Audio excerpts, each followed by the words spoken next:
Delighted to say joining us this week on the We Are West Ham podcast to look ahead to this weekend's game against Wolves in the Premier League. Huge clash for West Ham. But it's Dan Baylis from the Wolves 77 Club podcast. Dan joins us again, not for the first time. Usually, Dan, you usually roaming the streets of London, mobile phone in your hand, chatting to us, and you actually look like you're pitched up in an office. I've actually got into the office this morning, so nice and early. There's too many people here. I've had to come and find like a secret little booth to hide myself away to do it. But really, well, we appreciate the effort on the pod as always, mate. It's funny actually. West Ham were basically desperate for a team to play against who we felt we could beat. We obviously won in the FA Cup on the weekend away at Brentford, but after the game against Leeds, we play you, then Everton, two of our fellow strugglers in our next Premier League fixtures, and those were the ones that West Ham fans were looking at. It looked pretty gloomy for Wolves for a while, but Julian Lopetegui's come in. You got a 2-2 draw away at Liverpool in the FA Cup at the weekend, and then draws against, or 1-1 draw against Aston Villa before that in the league, home 1-0 defeat to Man United, and then a 2-1 win away at Everton on Boxing Day. Is it fair to say, since the you've come back from the World Cup, Lopetegui in charge now, he obviously had some time over that break working with the players, things are starting to look up at Molineux? Yeah, it looks a lot more positive. I mean, the football we're playing is now, it's noticeably improved. You can see there's a bit more determination. The players want it a bit more. We look like scoring goals, which we haven't done for a very long time, which is great. We're still a little bit hit and miss. I mean, the second half at Villa, we sat 30 yards inside our own half and let Villa come at us, which I think was criminal, really, when we murdered them in the first half. So maybe you can see the football's better. You can see that Wolves are a reformed team. Just need a bit more consistency and someone to grab us a few goals. I mean, Diego Costa everyone loves him because it's Diego Costa, but he's not a waste of space. Jimenez has never been the same after his injury, which I think we've spoken about before, and it's still the same situation. New lad Kuna's come in from Atletico. Gets himself about. He's only sort of had 50 minutes over 2 games so far, but, looks slightly positive. I'd like to see him get a start maybe against you guys. I'm still absolutely reeling after Saturday night. Everyone's seen it. That's all the conversation in the Wolves crowd at the moment. Twitter is a vicious place to be. It always is anyway, isn't it? Yeah. But we look good. We look a better team. Obviously, as you've said, these are the games that West Ham are targeting to win. This has got to be one of the ones that Wolves are targeting to win. Of course. And we've got a few proper sort of 6-point jobbies coming up soon. I think we've got Wednesday night, we've got the Cup quarter-final, which would be nice to get through, but give or take, we've got to stay in the league. League Cup quarter-final away at Forest, is it? That's correct, yeah. But over the space of the next sort of month and a bit, we've got West Ham, Bournemouth, teams that we've got to start picking up these points against. And there's a positivity around the place. You can feel it's getting better. Maybe the results haven't gone for us yet. I thought we should have beaten Villa. Villa didn't look great, and they got a goal, sort of long ball jobby. That's where we are. It's one of those where if Wolves went and beat West Ham on Saturday, it's a great step in the right direction. And I mean, literally just around the corner here, there's a massive West Ham fan, season ticket holder, goes to all the games. I've been chatting to him about it last week, and he's sort of saying, yeah, we've got to go and win this one and turn our fortunes around. So yeah, cool. It should be a fantastic game, really. Watch it be a 0-0 board draw now. Well, yeah, and that's the thing, is it? It's at that stage of the season. I mean, I appreciate we haven't played as many games as usual at this stage, but we're one off. Well, for both teams, that marks the halfway point of the season. Wolves obviously in second bottom at the moment, 2 points above Southampton, who are rock bottom, but Southampton aren't going to win a game for another 10 years or so, so I don't think either of us have to worry too much about them. But yeah, Wolves on 14 points, Everton then on 15. West Ham only out of the relegation zone at the moment on goal difference on 15 also. And then you got Bournemouth, and then 3 teams up to Leicester in 13th on 17 points. It's one of them. Wolves get a win. Obviously, your goal difference isn't doing you many favours, but it's still better than Forest in 15th. You get a win, you can move up to 15th, and then you're perhaps, obviously you need a bit of a run, but you're then perhaps in touching distance almost to that Villa and Palace, who are in those 11th and 12th positions on 22 points at the moment. That's kind of going. Go on. I wouldn't write anyone from Villa down being in the mix. No, that's right. At the end of the season, you mean? Yeah, it's going to swing. There's going to be swings and roundabouts. There's going to be games where people pick up points. The two can start getting some consistency. I think we were doing sort of like, a bit of number crunching and chatting about it with the lads. And we've worked out every 3 games, Wolves need 4 points on average. So you need a win, a loss, and a draw in every 3, which realistically, can you do that? Probably. If you go on a good run of form. So I think Bournemouth looked pretty poor. Forest just seemed to pick up a win somewhere, every now and again. Villa looked awful. Like they've gone and lost to Stevenage in the cup. Very funny. I thought you might like that one. Yeah. Everton looked terrible, and Southampton, as you say, God, we've got Southampton away in a few weeks' time. I think that's going to be the crunch one. If we can go there and do them and really cement their place at the bottom, I can't. I think they're gone. Might lift us out. Quite honestly, I hope that will. Yeah, I know. They look terrible. No, and that's it. And I've watched a few of their games. I was down there for work a few weeks ago. Quite a couple of months ago now. They played Everton, and they took the lead and ended up losing 2-1. And they made Everton look good. And I mean, Everton have been woeful this season as well, haven't they? And I don't have much hope for Southampton. Nathan Jones, I don't really like the way he's sort of talking and the way he's doing things since he's come in either. So you'd hope Southampton are gone. But like you say, I think anyone, definitely, you sort of feel that Leicester will have enough to stay out of it. And to be quite honest, I keep saying the same about us. I find it almost impossible to believe that we have a Brazilian or one of Brazil's starting centre midfielders and England's starting centre midfielder in Declan Rice and Lucas Paqueta playing together, and that we still go down as well. But we've seen it before, and it would be pretty typical West Ham. What do you think on the manager? Is Moyes going to stay or go? I mean, we took that decision to get rid of Large before the break, and it's clearly sort of done us a favour. Maybe we haven't got the points yet, but you can see it. We're playing better football. Yeah. West Ham have obviously stuck with Moyes. Is that a decision that could come and haunt you, or do you think you've got to stick with him now and he's got the players that are good enough to do it? I think the difference is between David Moyes and Bruno Lage is the amount of credit David Moyes has in the bank at West Ham and what he's done, and a proven track record in the Premier League, to be quite honest. Totally. Yeah, and so I was always very much on the Moyes in side.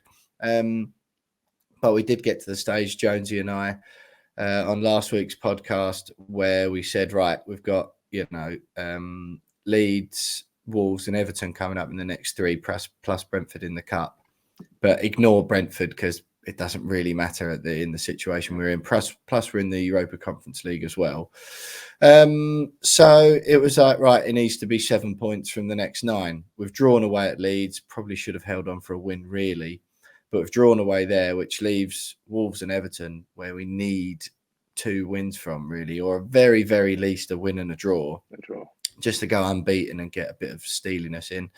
And then if not, I think, unfortunately, then and begrudgingly, I would accept that it's probably time to make a change.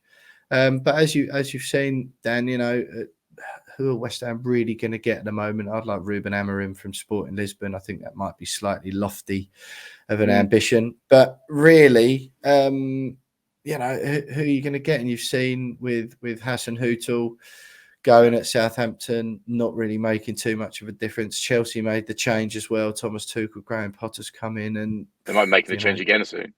Well, exactly that. So, I don't know. I err on the side of stick with him, sort of as long as you can until it becomes untenable. When it's like, okay, no, we're in too much trouble now, and we just need to save ourselves, and you want that new manager bounce. So, I don't know. We'll see. But on the whole, then, were you pleased with Lopetegui? You pleased with what you've? Sounds like you're pleased with what you've seen so far. Do you think it was a good appointment? Yeah, clearly. I mean, it's not just the fact he hasn't had a chance to bring in many of his own players yet. Obviously, Kuna's coming on loan, but it's sort of we've seen a few sort of reformed characters. Traore looks like he wants to be there again, which is always dangerous. I mean, everyone's always said he's never had any end product, but he's never really had anyone to give the ball to have end product. So he's starting to look good. We've struggled in sort of the wing back positions the last season or so. Since Doherty went over to Spurs, Johnny did his ACL. He was the two sort of nailed on starters. We floated around between a few options. There's a young lad, Hugo Bueno, that's come in out of the academy. Looks absolutely superb. Another young lad, Ryan Ain't-Nouri, who's starting to grow in the game every single time he plays. I mean, he was superb against Liverpool. I can't fault him. And he's sort of had games where he's got slated a little bit for being a bit naive defensively. So it's nice to see the youth that have actually come through at Wolves or been brought in young and given their chances starting to flourish. So, there are those positives there. We're still very raw. I mean, the back four's got a mistake in them at least one or two times a game. Finn Collins, who sort of was fantastic at Burnley, even though they got relegated. You still sort of forget that he's in his early 20s. People sort of write that off. And Kilman, again, the centre-back. That's two very young, sort of inexperienced centre-backs. They've got that potential. They're very good players, but because they're so young, they've got those mistakes in them. I think that's sort of our undoing recently, especially since Lopetegui's come in. So maybe just another sort of senior player might do us a favour somewhere. But, Neves and Nunes. Neves, everyone knows about him. He's absolutely superb. I doubt he'll be at the club after the summer. Nunes is now starting to be played in the position he should be, which is more of a sort of pivot man just sitting at the bottom of the midfield four.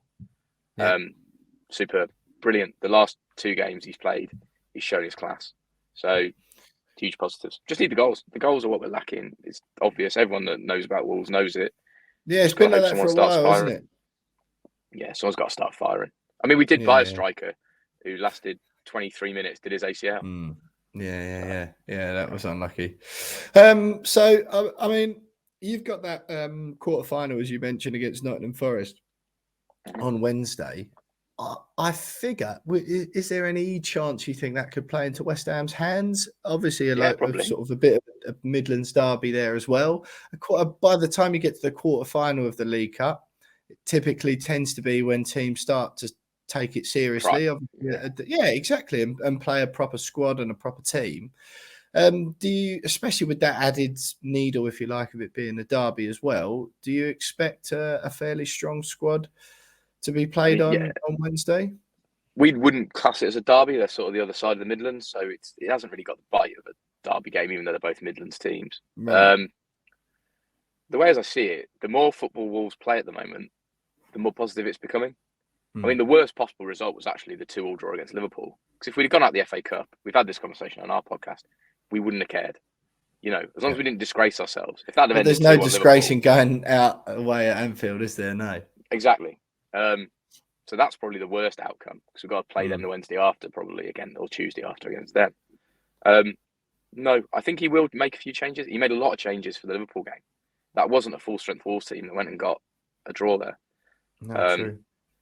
So I would hope he goes strong against Forest, to be honest. If anything, don't risk Neves maybe. But he will play because without him, we're awful. But no, the more football Wolves get to play at the moment, fair enough, it's going to back up if we keep having more games in more cups. Wednesday shouldn't be a massive issue. I think he will make a few changes. He'll protect a few of the players. The lad Kuna that's just come in needs some time on the pitch. So it's a great one for him to start really and hopefully get a bit of confidence. Yeah. I mean, if anyone gets injured, I'll be absolutely livid and eat every single one of the words I've just said. But there we go. Yeah, fair enough. So, how do you see it playing out on Saturday then? Saturday, 3:00 kickoff at Molineux. West Ham come to town. Style-wise, first of all, I don't know what sort of football has Lopetegui got Wolves playing, formations, that sort of thing, and how do you see that sort of facing up or coming up against West Ham? Yeah, we're now moving the ball a lot better diagonally, which is something that sort of lacked towards the end of Large's time, which we know that's never his strength. That's how we like to play. The wing backs again are starting to get forward again. I mean, Semedo, I have given a lot of stick in the past, but since Lopetegui's come in, he's been a lot better because he's been allowed to get forward. I think now we're sort of trying to get around the back and actually pressure teams with numbers of players. It's creating those chances. Podence is a really frustrating player to watch, but he scored a superb goal against the Villa, and he's starting to play better. So I'd actually expect it to be a lot like the game at your place earlier in the season, where I thought the first half was a pretty open, pretty good game of football against two football teams.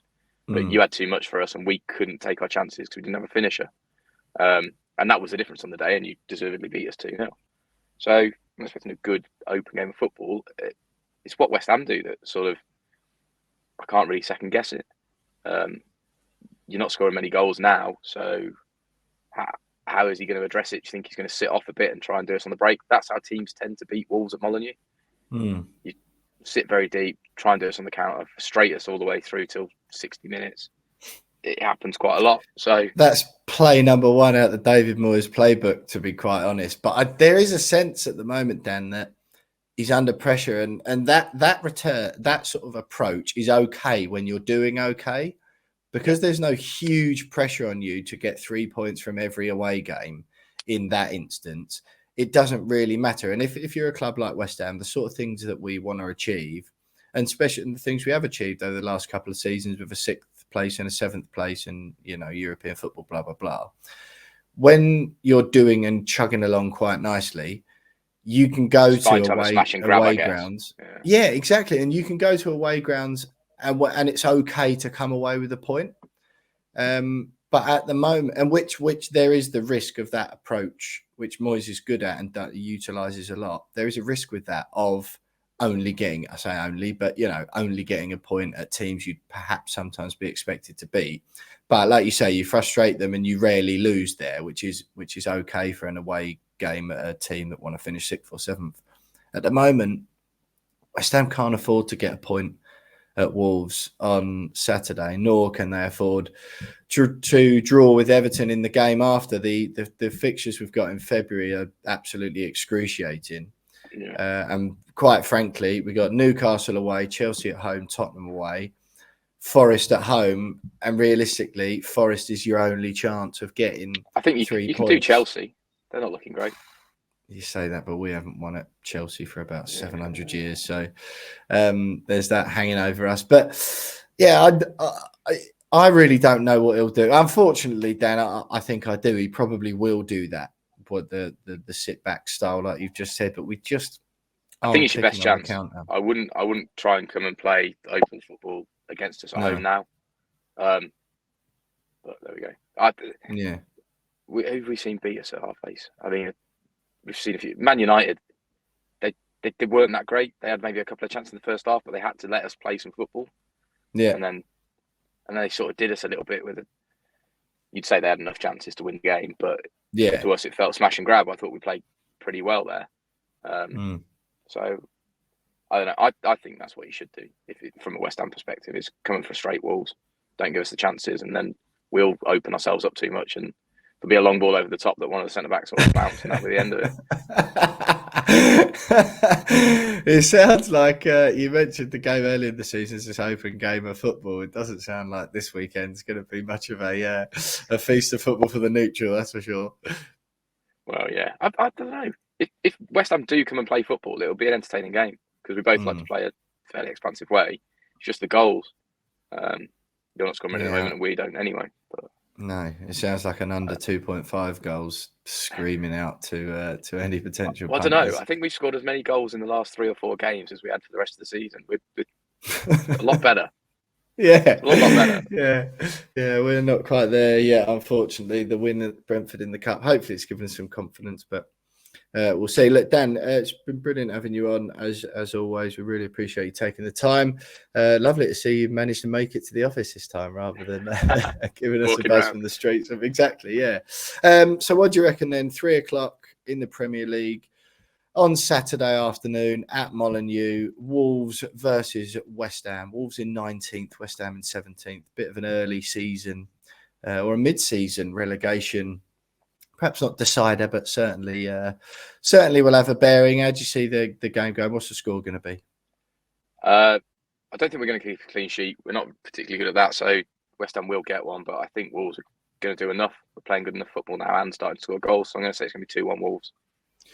2-1 Wolves. Yeah, it doesn't sound like the most far-fetched prediction ever. I'd like to think that it will be 1-0 West Ham and that we did the same thing that we did at Brentford on the weekend in the Cup. We got 2 at Leeds during the week before, which sort of, positive. Gianluca Scamacca with a good finish. I'd like to think that if West Ham are going to do it, I think it'll be a 1-0. But I've got a horrible feeling it's going to be 1-1, which probably isn't going to help either side. Yeah, exactly. No, exactly that, mate. Exactly that. But look, Dan, it's been absolutely brilliant having you on. Dan Baylis from the Wolves 77 Club podcast, joining us not for the first time on the We Are West Ham podcast. We always appreciate you taking the time out, Dan.